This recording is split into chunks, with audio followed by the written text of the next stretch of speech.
पायल शुक्ला, आप सभी का स्वागत है न्यूज टंका हिंदी में। आज की हमारी यह वीडियो पंजाब में खालिस्तान की मांग उठाने वाला वारिस पंजाब दे संगठन का प्रमुख अमृतपाल सिंह को लेकर है, जो इस समय काफी सुर्खियों में है।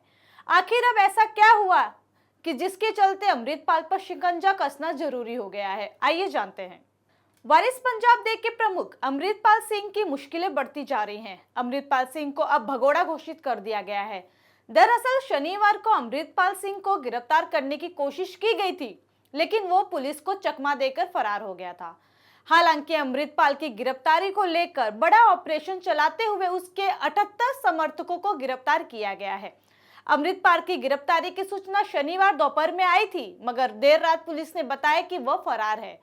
राज्यव्यापी अभियान के दौरान अब तक 1.315 बोर राइफल्स, 12 बोर की 7 राइफल, एक रिवॉल्वर और विभिन्न कैलिबर के 373 जिंदा कारतूस सहित 9 हथियार बरामद किए गए हैं।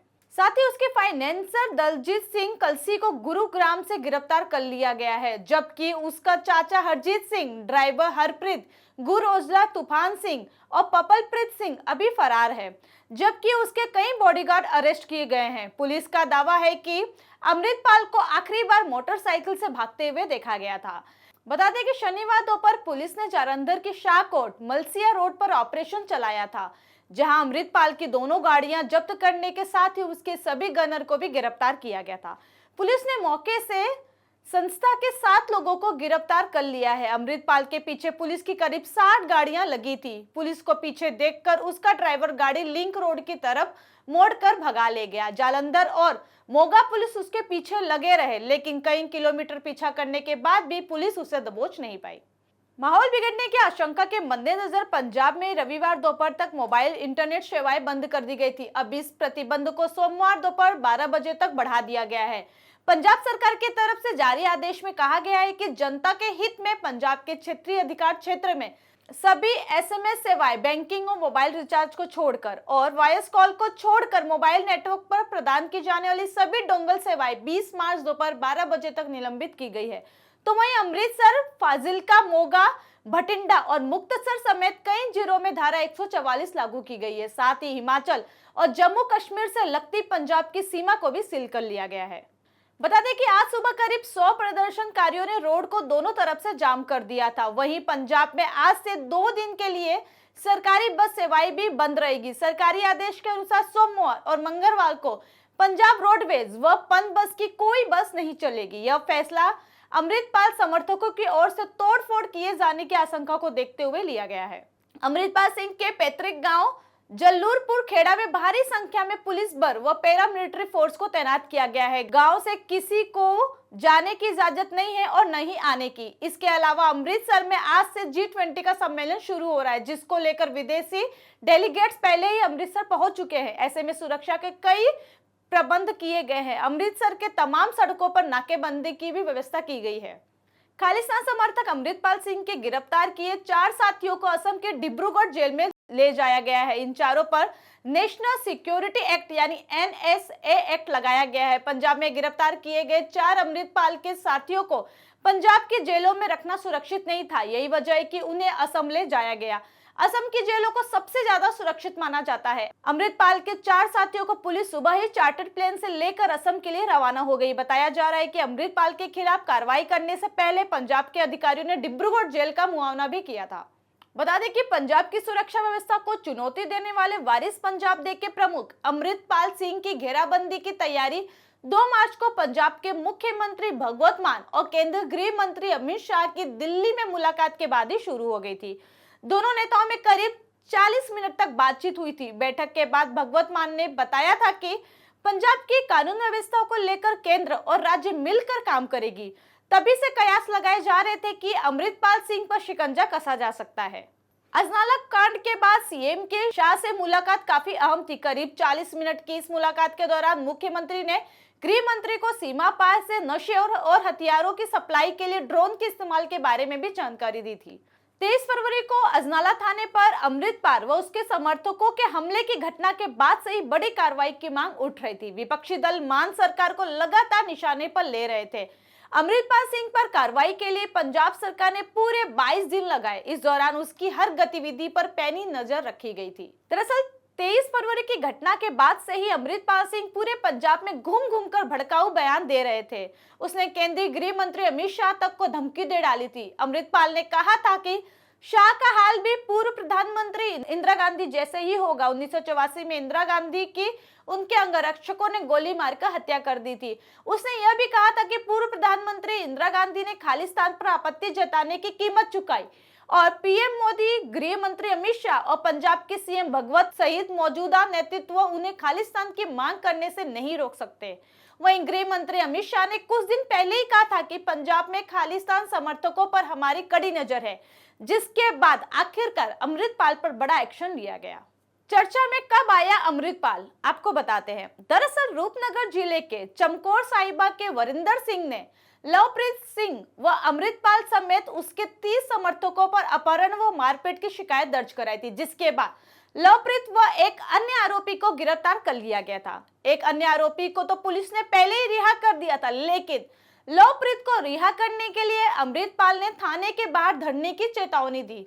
23 फरवरी को अमृतपाल श्री गुरु ग्रंथ साहिब जी के पावन स्वरूप के साथ अपने समर्थकों सहित थाने पहुंचा। पुलिस ने उसे रोकने की कोशिश की तो उग्र भीड़ ने बैरिकेड तोड़ डाले और तलवारों व बंदूकों के साथ थाने पर हमला कर दिया, जिसमें एसपी समेत 6 पुलिसकर्मी जख्मी हो गए थे। हालांकि दबाव में आने के बाद पंजाब पुलिस ने लवप्रीत को छोड़ दिया था। वारिस पंजाब डे का प्रमुख अमृतपाल सिंह, क्यों उसे भिंडरावाला पार्ट 2 कहा जाता है, आइए जानते हैं। पंजाब के अमृतसर जिले में जुल्लुरपुर खेड़ा में साल 1993 में अमृतपाल सिंह का जन्म हुआ था। पिछले साल फरवरी में दीप सिद्धू की मौत के बाद वारिस पंजाब डे को संभालने के लिए अमृतपाल दुबई से पंजाब वापस लौट आया। 29 सितंबर 2022 को मोगा जिले के रोड़े गांव में अमृतपाल को वारिस पंजाब डे का प्रमुख घोषित किया गया।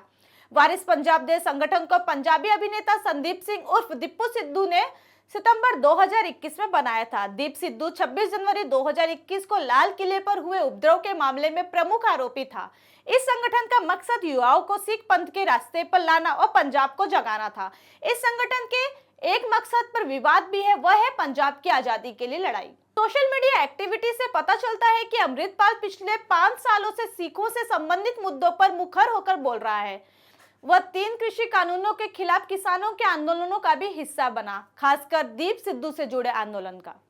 वहीं अमृतपाल की तुलना जनरल सिंह भिंडरावाला से कर रहे हैं। 1970 के दशक में जनरल सिंह भिंडरावाला भी कुछ इसी तरह का काम करता था। वह पोर्नोग्राफी, ड्रग एक्टिविस्ट और उपभोक्ताओं के खिलाफ प्रचार करते हुए पूरे पंजाब में यात्रा करता था। उसे भी पहले ऐसे ही बढ़ावा दिया गया था। खालिस्तान समर्थन होने की वजह से अमृतपाल सिंह को भिंडरावाला पार्ट 2 भी कहा जाता है। अमृतपाल जनरल सिंह भिंडरावाले से प्रभावित रहा और उसी के नक्शे कदम पर चलते हुए अमृतपाल ने युवा लोगों के साथ मिलकर अपने संगठन के क्षेत्र का विस्तार किया। अमृतपाल भिंडरावाले की तरह ही नीली पगड़ी पहनता है। हिंदुओं और सिखों के बीच सांप्रदायिक विभाजन और नफरत पैदा करके उसने यह एजेंडा फैलाया कि सिख धर्म खतरे में है और सिख गुलाम है। इधर जालंधर रेंज के डीआईजी स्वपन शर्मा ने प्रेस कॉन्फ्रेंस में अमृतपाल के पाकिस्तान खुफिया एजेंसी आईएसआई से कनेक्शन का खुलासा किया है। अमृतपाल के आईएसआई के साथ जुड़े होने के प्रारंभिक सबूत मिलने के बाद केंद्र अलर्ट पर है। अमृतपाल को विदेश से भी फंडिंग का शक है। महंगी गाड़ियों में सवार होने को भी इसी से जोड़ा जा रहा है। केस में एनआईए की एंट्री हो सकती है। बता दें कि आईएसआई ने पंजाब में आतंकवाद को फिर से जिंदा करने के उद्देश्य से विदेशी सिख अलगाववादियों की मदद से अमृतपाल को पंजाब वापस भेजने की साजिश रची थी। अधिकारियों के अनुसार 30 वर्षीय अमृतपाल ने दुबई में 10 वर्ष तक ट्रक ड्राइवर का काम किया था। इसके बाद आईएसआई ने भारत से बाहर स्थित खालिस्तान समर्थकों की मदद से उसे चरमपंथी बनाया ताकि वह पंजाब को फिर से आतंकवाद के काले दिनों में धकेल सके। अमृतपाल भारत से अलग कर खालिस्तान बनाने को लेकर खुलेआम लगातार बयान देता रहा है। दीप सिद्धू की अचानक मौत और सिद्धू मूसेवाला की हत्या ने पंजाब के युवाओं के एक बड़े वर्ग को आहत किया है। हालांकि दोनों की पंजाब और सिखों से संबंधित मुद्दों पर एक अलग अलग राय रही थी। ऐसे में पंजाब के युवाओं के पास एक रोल मॉडल की कमी थी और अमृतपाल सिंह सिख युवाओं के एक वर्ग के लिए उस खालीपन को भरने की कोशिश कर रहा है। अमृतपाल सिंह का प्रमुख लक्ष्य भारत में हिंदी भाषी आबादी है। वहीं हाल ही में अमृतपाल ने एक न्यूज एजेंसी को दिए इंटरव्यू में कहा था कि मैं खुद को इंडियन सिटीजन नहीं मानता।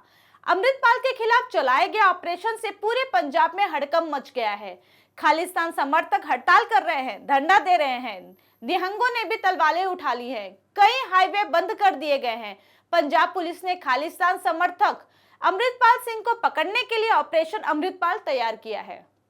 पंजाब पुलिस ने सभी नागरिकों से शांति बनाए रखने की अपील की है। पुलिस ने ट्वीट किया है कि सभी नागरिकों से अनुरोध है कि शांति और सद्भावना बनाए रखें। पंजाब पुलिस कानून व्यवस्था बनाए रखने के लिए काम कर रही है। नागरिकों से अनुरोध है कि वे घबराए नहीं और फर्जी समाचार या अभद्र भाषा न फैलाएं। बीते दिनों पंजाब में जो कुछ हुआ उससे लोगों के जहन में आतंकवाद के बुरे दौर की यादें ताजा हो गई है। पंजाब बड़ी मुश्किल से उस दौर से निकला है और अब लोग दोबारा से उस दौर में वापस जाना सही नहीं मानते। ऐसे में पंजाब को फिर से अंधेरे में जाने से बचाने के लिए केंद्र और पंजाब सरकार को अमृतपाल के खिलाफ कठोर कदम उठाना बहुत जरूरी हो गया है। हालांकि देखना होगा कि अमृतपाल कब पंजाब पुलिस के हाथ आती है। अजनाला कांड के बाद अमृतपाल सिंह पंजाब पुलिस की रडार पर। इसको लेकर आपकी अपनी राय क्या है, हमें कमेंट सेक्शन में जरूर बताएं। साथ ही हमारे चैनल को लाइक, सब्सक्राइब और शेयर करना ना भूलें। फिलहाल के लिए इतना ही। जल्दी एक नई जानकारी के साथ पुनः उपस्थित होगी। तब तक के लिए मुझे दीजिए इजाजत। धन्यवाद।